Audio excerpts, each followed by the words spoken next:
Hello team and welcome to another ATP Geopolitics video with myself, Jonathan MSP. Ukraine War News Update, first part thereof for the 27th of December 2023. Let's go to where we normally start. Ukrainian general staff figures for the Russian losses for the day before. As I am at pains to point out, there is good justification. These are at least somewhat accurate as opposed to the Russian figures that are completely fanciful. So let's see what the Ukrainians have to say. 790 personnel lost over the last 24 hours, 14 tanks, 17 APV. So that would indicate that the Russians are still attacking somewhat, as they appear to be losing most of their equipment and personnel in the attacking mode. 10 artillery systems, a slight dip there from what we have seen over the last week. I don't know how the weather is looking in Ukraine at the moment. These sorts of figures will be affected by weather. The cloud cover or rain or snow will affect and wind will affect the use of drones, and drones are the eyes of each side that will spot for artillery, that will strike with their own IEDs, either in dropping those munitions or as FPV drones, one-way munitions. So yeah, it could be that weather has affected the figures somewhat. 616 air defense systems in total lost this war, gives you an average of less than 2. So the Ukrainians taking out 2 in one day is good for the Ukrainians, as you can see at the bottom there. And then we have 31 vehicles and fuel tanks in that kind of general category, and 1 piece of special equipment. That's quite low there, all things considered, but 31 vehicles and fuel tanks is a fairly hefty loss for the Russians. Of course, don't know what the Ukrainian losses are, but when we go to Andrew Perpetua, we are again seeing, and he's a mapper that looks at all the socials, skews towards looking at more Russian social media to make sure he is getting all the Ukrainian losses. But as you can see, again, we are seeing a ratio very much in favor of the Ukrainians. That's about a 5-to-1 ratio, I would have thought, of Russian losses to Ukrainian losses, and it's the sort of figures we've been seeing that do suggest that the general staff figures are at least somewhat correct, and continues to suggest that the Ukrainians are exacting quite a cost on the Russian forces. Let's have a look at the Ukrainian losses, see what the sort of value is for them. Remember, you can go to Andrew Perpetua's original post or you can, on his post where he puts this, there is the I'll show you this Google Docs. This link will give you the evidence for each of these claims. So there is a hyperlink associated with each claim that will show you the video evidence for those losses. Anyway, the Ukrainians have lost M109 piece of artillery, an unknown self-propelled gun, a T-72, a couple of APCs, but nothing too serious in terms of losses. The Russians have lost a ship.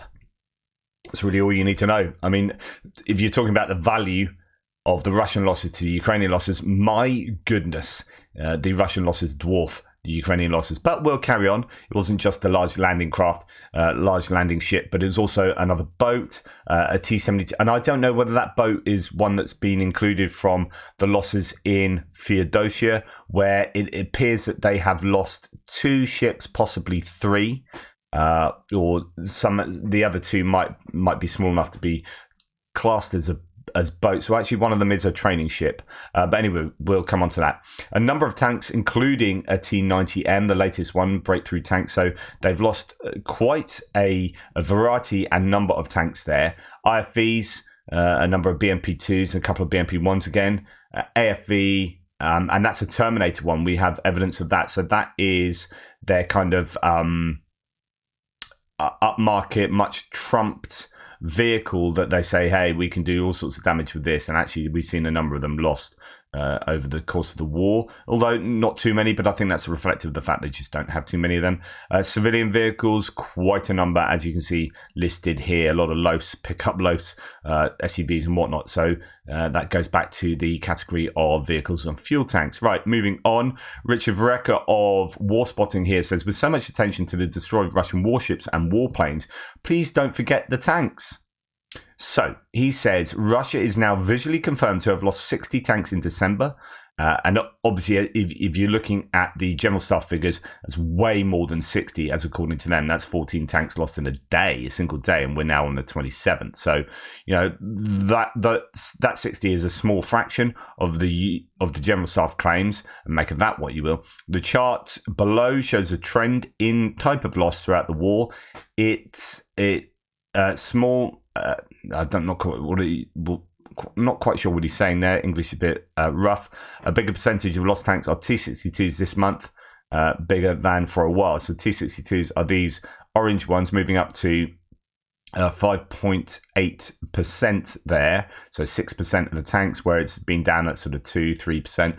But your main losses are T-72s and T-80s, really. An increase of T-80s there. And that could be because they are a bit like the P2 and BMP3 situation, where if they're going to not just refurbish, but almost rebuild infantry fighting vehicles, they might as well pick the newer ones to do so. That could be the same with T-80s. There's been a bit of a claim about that, as fewer T-72s are finding their way to the front line. But then, it went up a little bit in this period here of October to November, dropped again to about 44% of the tank losses being T-72s. They are the kind of mainstay of the Russian forces there. T-90M, or T-90, sorry, not T-90M. There are different variants of the T-90. It's the T-90M that's the most recent.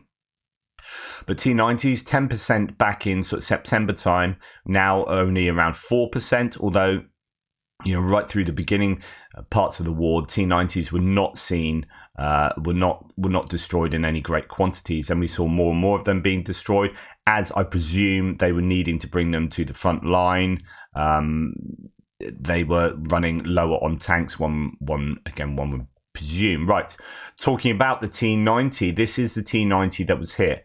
Now, I find this an interesting video because it's almost as if the T-90 wasn't seriously hit. So it was just hit by an FPV, and it veers off the road. The FPV doesn't seem to do all that much damage, right? Just sort of almost bounces off the front. There you go. But a bit of fire there, but that could be ERA, the explosive reactive armor. And then that kind of goes out. And then as we speed up, it just goes into the trees. Turrets turning around. They could be panicking inside, trying to work out what's hit them. They might think it was an ATGM. They might think it's something else.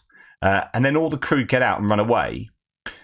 And the tank is slightly smoking, so I'm not quite sure what's going on inside. They may have some issue inside, and that could be why they got out. But anyway, there are images of this tank later on. It's been abandoned, but you're wondering, is that panic that has made them do that?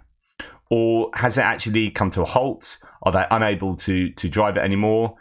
How much damage did that little FPV really actually do? I find it interesting because I don't know the answer to my questions there, and it makes me wonder whether some tanks are just abandoned because they don't know what's hit them. They think the enemy could be around, they get out, run off, thinking, well, actually, we've been hit once, we're going to be hit again.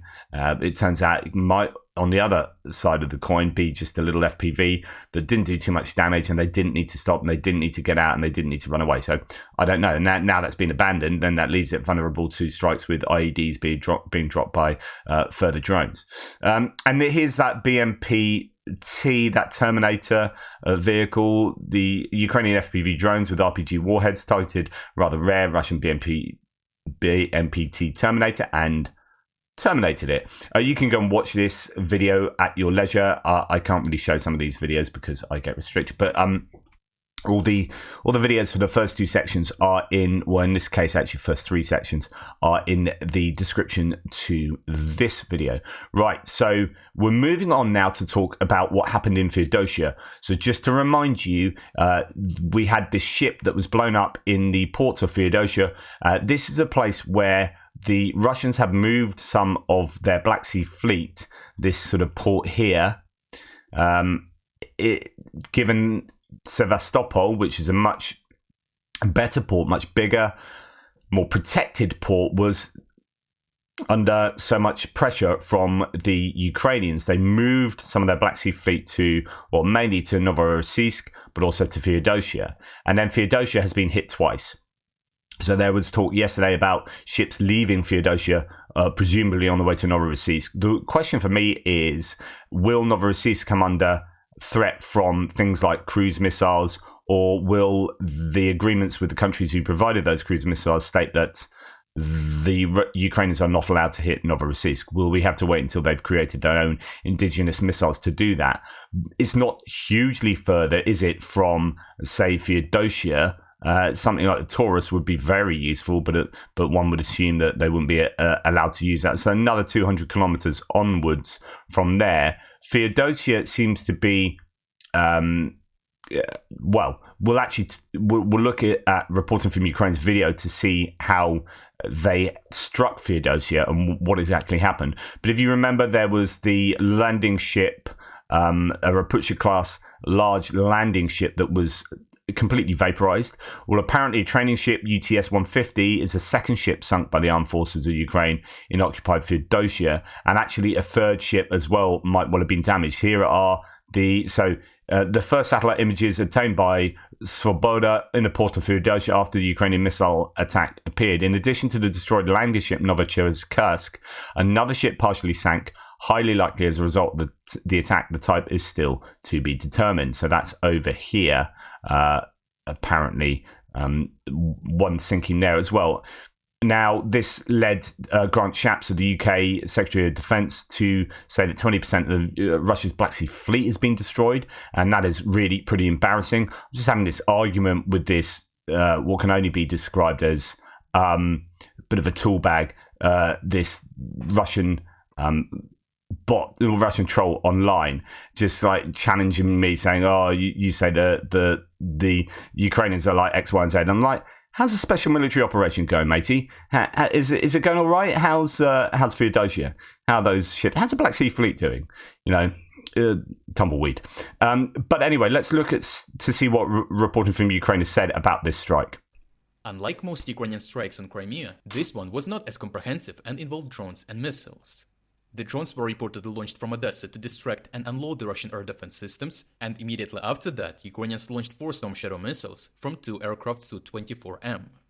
Such a simple tactic means that Ukrainians collected more than enough information about the Russian air defense in the previous drone strikes, and were certain that there is a safe corridor for the missiles. So it's quite interesting. So they and we see this for the Russians kind of doing this, or at least using drones to. I think we've seen them previously to distract when we've had the big wave saturation attacks that the Russians did previously when they used drones and cruise missiles side by side. We just haven't seen that for the last few months. And my question has been, why is that? Why have we not seen these large waves of cruise missiles that supposedly the Russians have stockpiled?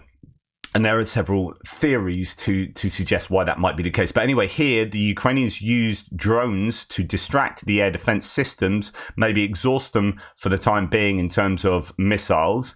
And then that created or allowed a corridor through the middle of those distractions where the cruise missiles could be shot. The other thing that happened, and this, well, at least according to reporting from Ukraine, is that the Ukrainian Su jets that fired these apparently landed in FARPs, these forward refueling bases, airstrips somewhere near Kherson, and that could be why the Russians claim they shot down 2 of these jets, because they would have gone off the radar, and that it would have been, we've shot down 2 Ukrainian jets, but actually they just landed to refuel to get closer to the front line, because they'll be flying from Starokonstantinov near Khmelnytsky, right in the center of Ukraine. So just to let you know, probably where those planes were flying from, which is here, right? You got in Khmelnytsky, Starokonstantinov, somewhere around here, there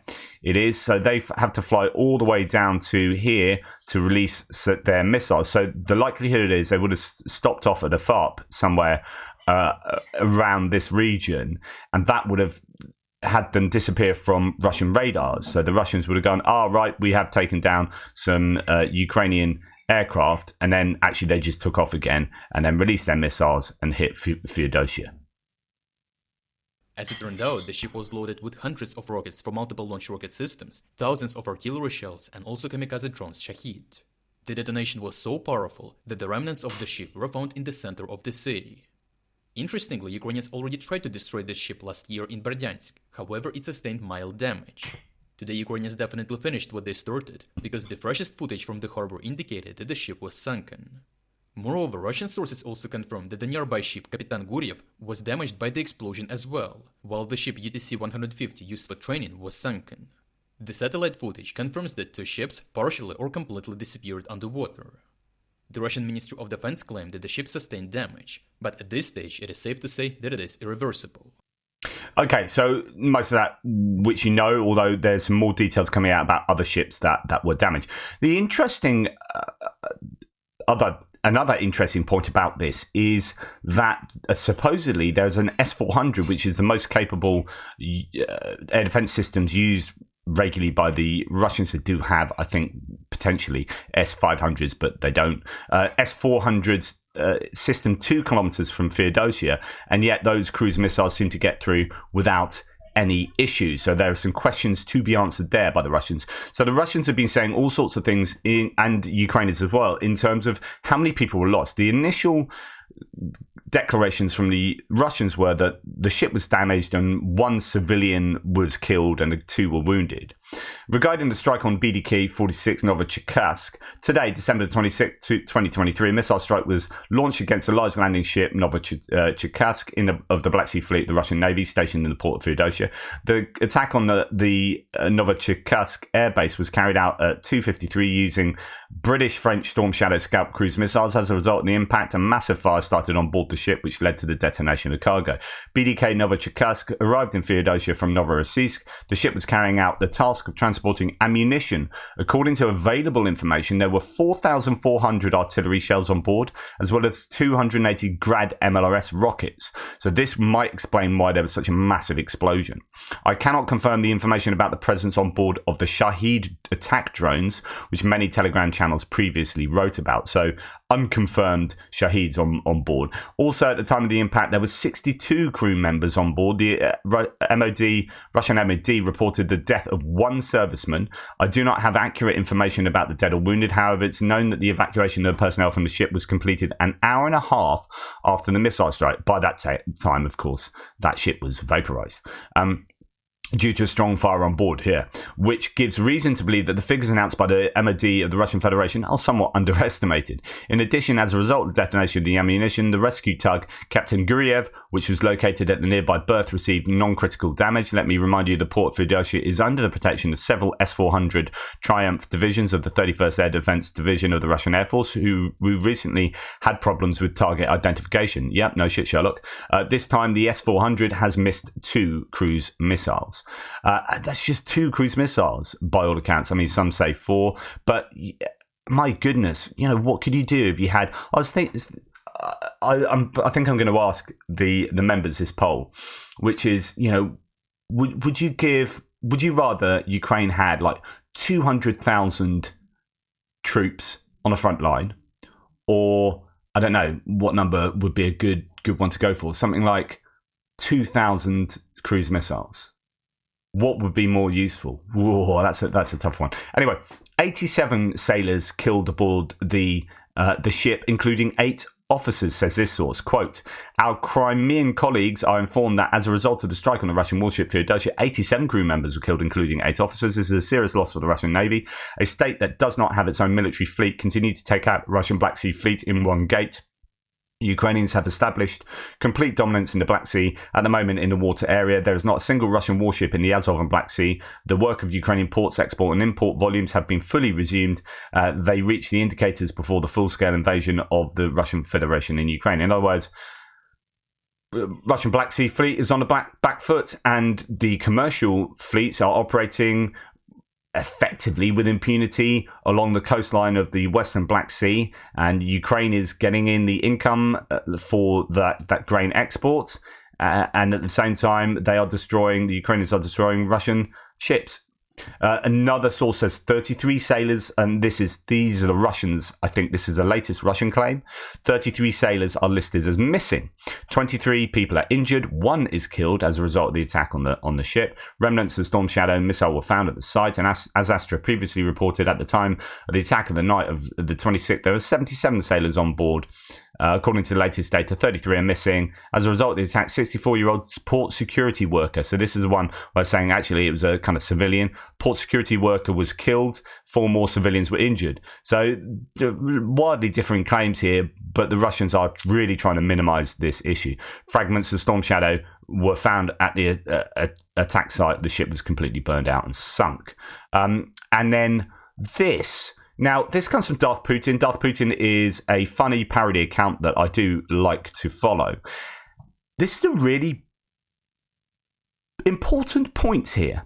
And my goodness, I would like to speak to Elon Musk about this. So if you remember, Elon Musk stopped the use of Starlink for the Ukrainians at a critical point. And he said, and it was particularly pertaining to attacks on Crimea, and he said, I don't want World War III to start. This will start World War III, right? How many ships have now been blown up on Crimea? We've had 2 in dock at Sevastopol. We've had 2 in Feodosia. We've had a number of other ones damaged. We've had the flagship of the Russian Navy sunk, right?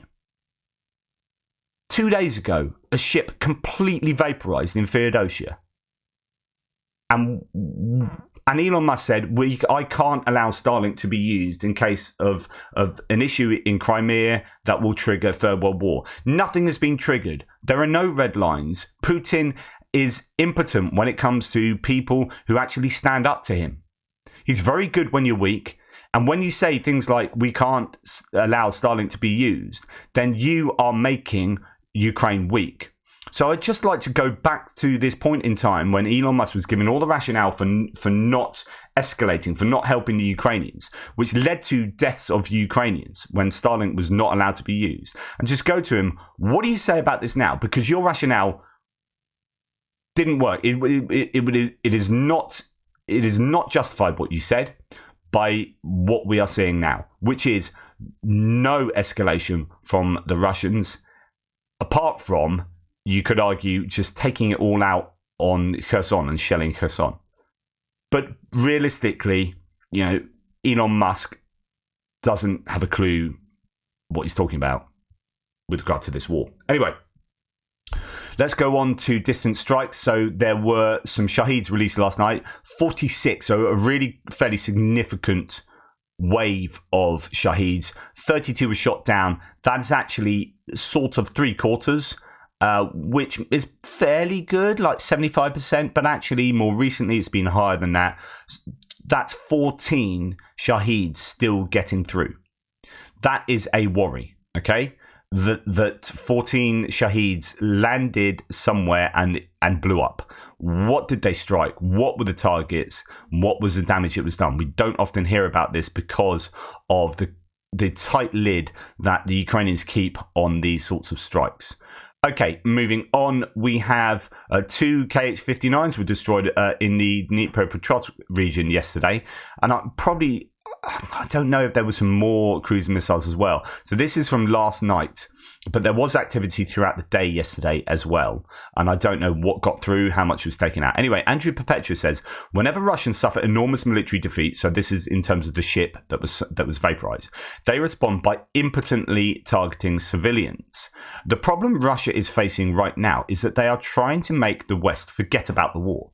So on the one hand, they're saying, yeah, you're bored of the war, you're tired of it, it's not in the headlines. And then on the other hand, if you then go and blow the crap out of Kherson, indiscriminately bombing it or even targeting civilians on purpose, then you're going to throw this back into the news, and actually the West is going to go, oh yeah, I remember, Putin's horrible, yep, I'm still up for Ukraine being armed.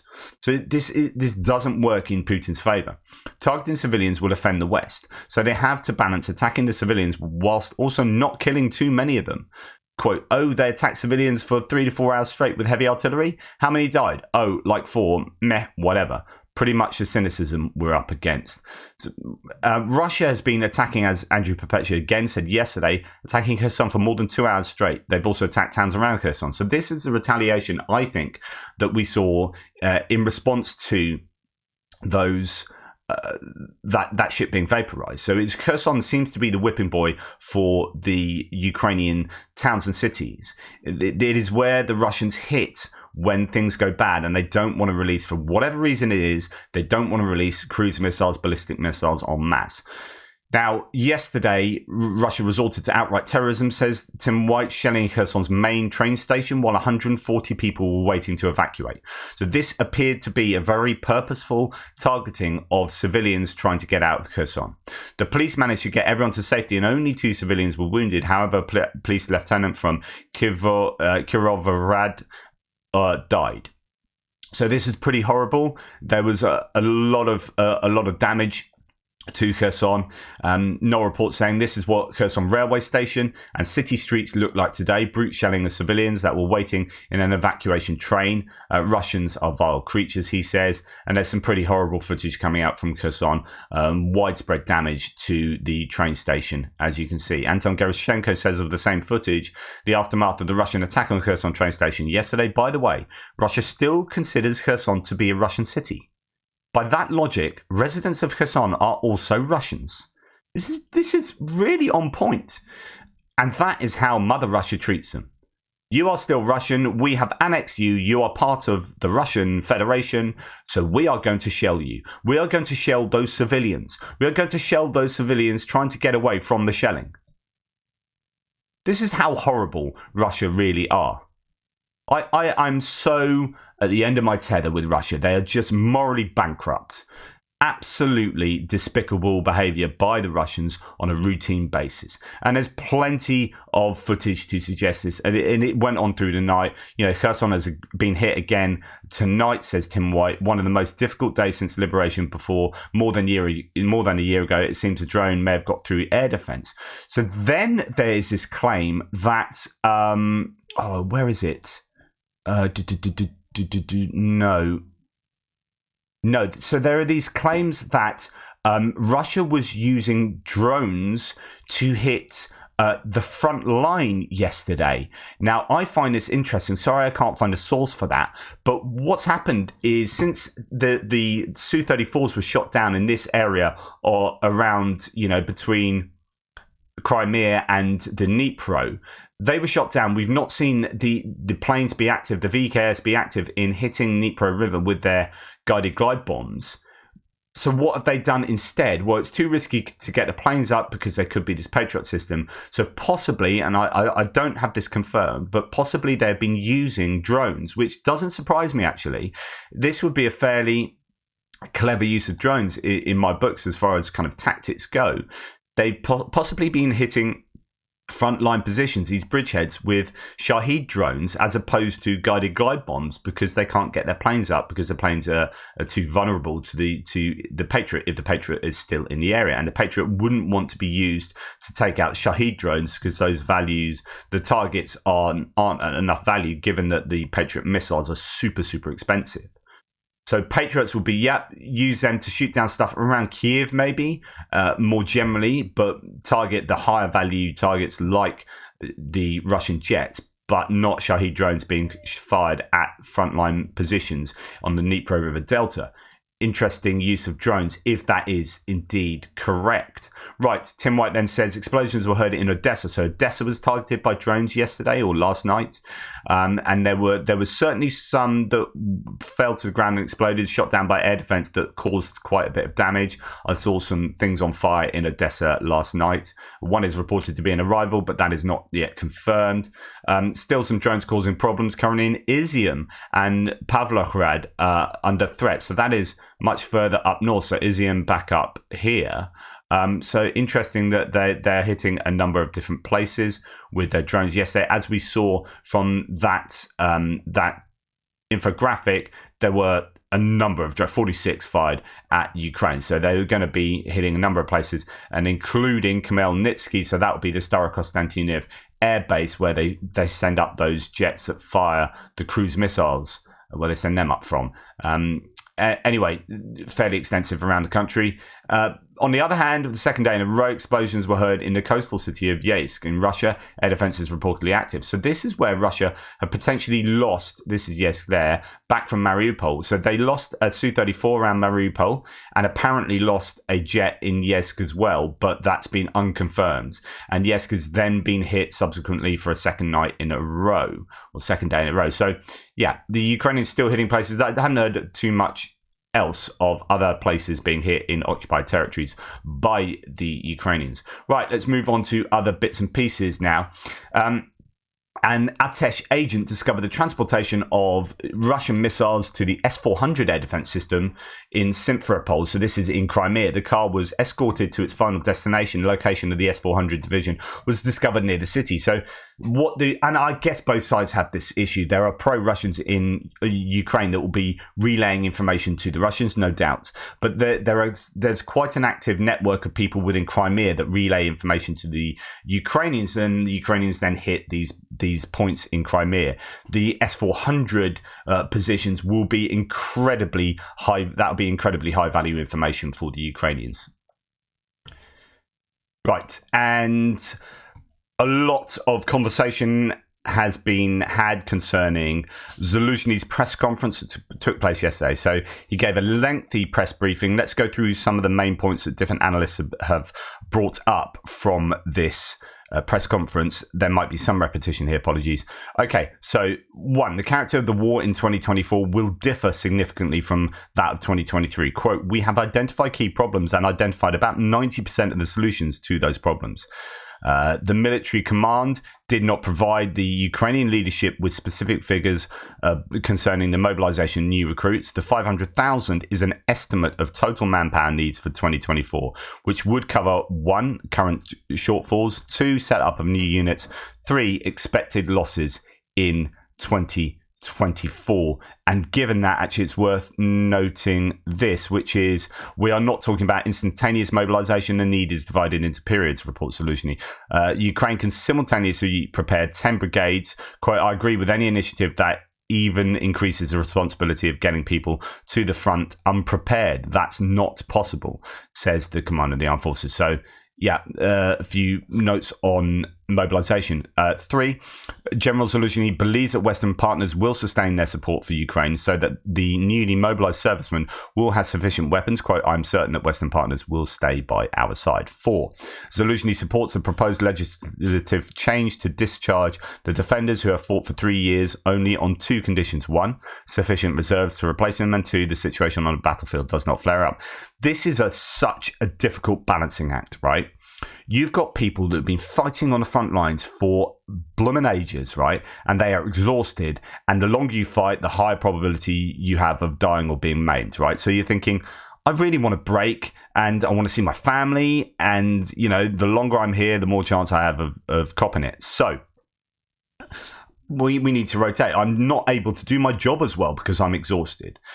Yeah, okay, brilliant. I understand that. So I really want to rotate you, but as a commander of the forces, if I don't have anyone to rotate you, and the battle that you are involved in right now is really significant, and we need someone in those trenches, then I can't rotate you. I can't. So he says, yeah, we really want to rotate them, but those 2 conditions need to be met. And unfortunately, you know, if there aren't enough people to rotate in, if we don't have enough people mobilized and the Russians are still pushing, then you ain't going to see your family. And that's really tough. But, you know, you understand it. It's practically, you practically understand the situation, but it doesn't make it any easier.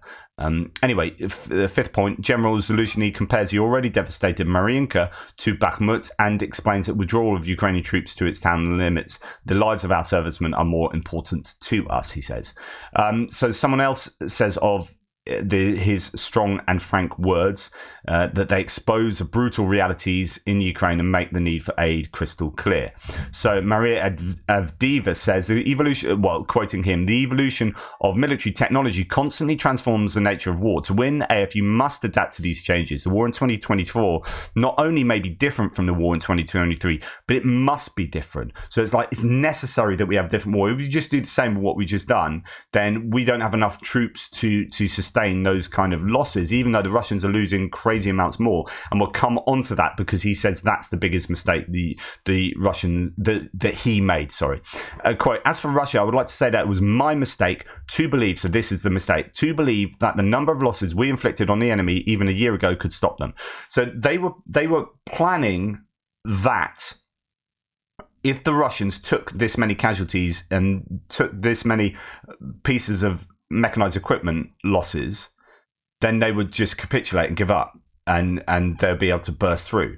But what happened is the Russians were able to defend these areas of the front line, not only because they had really well built fortifications and heavily mined fields, but when they lost huge numbers of troops, they just piled more troops in. It's like Stalingrad 2.0. And Zelensky's mistake was to assume that if they took that many losses, they would retreat or give up, or there'd be a hole in the front line. And that just didn't happen. The Russians are perfectly willing to sacrifice seemingly endless numbers of troops and vehicles so that the Ukrainians don't break through. And that's been a great success of the Russians, but it comes at a huge cost. It costs to their own economy, costs to their population, demographics, morale, all sorts of stuff. Yet they still hold on, and that is aided by the fact they've got barrier troops and really strict ramifications for anyone disobeying orders, and so on and so forth. Ukrainian troops remain in the northern part of Mariinka, but this city no longer exists. Quote, every piece of land is precious to us. We'll defend as much as our strength allows. If our strength falters, we prioritize saving our people, and then we'll reclaim what's lost. There's no need to make anything remotely like a show around it. That is a super important point here. So let's talk about Mariinka. It's like there's no point fighting over that, to the bitter end, so that we throw stupid numbers of troops at defending what is just a bunch of rubble. One of the metrics of success, and I've talked about this plenty of times, one of the metrics of success for the Ukrainians that differentiates them from the Russians is not losing too many of our troops. Now, there are times when they lose a lot of troops, but deem that as worthwhile. And the two examples of that, in my opinion, would be Krinky and Bakhmut. So I would say Avdiivka is different because it has its own intrinsic strategic value. But for Bakhmut and Krinky, it is a case of heavily losing Ukrainian troops, but the Russians losing stupendous amounts. And that fixes the troops there as well as attrits them. And that then relieves other areas of the front line. And so there are times where I think Zelensky is prepared to make that calculation. But other than that, it's like, no, we need to protect our troops much more. And so we're happy to give up land in certain areas. There you go. So lots to be discussed concerning what Zelensky said, and this idea that they have got 90% of the problems do have solutions. So 2024 could look very different. It needs to look different, and those solutions are going to concern things like technological advantage over the Russians, and I assume that will translate into F-16s with greater range munitions and great range radars. That will translate into the design and construction of their own indigenous weaponry, and the usage of that into Russian territories. It will mean the use of things like ATACMS and cruise missiles if they can get their hands on more of that. I mean, for me, as I keep saying, the Ukrainians just need to be taking the war to the Russians from a distance. Don't think about losing huge amounts of troops over Mariinka. Think about designing, producing, and procuring massive amounts of missiles. And just fight this war as a missile war. Do what you did in Feodosia every single day. Hit Novorossiysk, hammer it. You need to just destroy the Black Sea Fleet and destroy the Russian logistics behind the lines, and destroy enemy equipment with HIMARS and Excalibur rounds and whatnot. Don't bother sending waves of troops into trench lines until you've had 6 months plus from now of absolute missile obliteration. So for me, the UK, France, Germany, and the US should be saying to MBDA or whoever it is, NDBA, and whoever makes Tomahawks, whatever, make cruise missiles. We're just going to provide cruise missiles, just 1,000 cruise missiles. Get them over to Ukraine and get them used. A commander of the Tavria, Brigadier General Alexander Tarnivsky, predicts that 2024 may be more difficult in terms of combat operations. And this goes to exactly what I was just talking about. Quote, Russians have intensified their actions along almost the entire front line. Their strategic goal is to eliminate Ukrainian statehood. So I would dig in, be defensive, just sit in and defend those front lines as best as you can. Don't go out on an expensive attack. The Russians seem to lose far more when they are attacking, so let them do that. Let them attrit themselves to the point that where any territory taken ends up being a Pyrrhic victory, because eventually they've run out of the ability to commit to this war meaningfully. And all the time you're defending, you're absolutely battering them with missiles and HIMARS and Excalibur and artillery and all sorts. Right. So since the beginning of the full-scale invasion, Russian forces have carried out 465 chemical attacks against the Ukrainian armed forces, according to Support Forces Command. Only in the last month, 81 such cases were recorded. So potential war crimes. I think Russian war crimes have gone up to 160,000 recorded cases. It's phenomenal. Absolutely phenomenal. So, yeah, who are the good guys, who are the bad guys? Well, it's pretty clear as far as I'm concerned. And that's it for the first news video today. I really appreciate your support. Thank you for listening. It's been a long one. I don't know why now it's Christmas 2023 that it took me this long to find that Jimmy Eat World have released, actually many years ago, I think it's actually 11 years old or something, this song, last Christmas, but their cover version of it is great. So yeah, I think you should all go and listen to Jimmy Eat World. I love it. It's good. It's because, we've all heard Wham's version too many times. Take care. Speak soon. Toodle pips.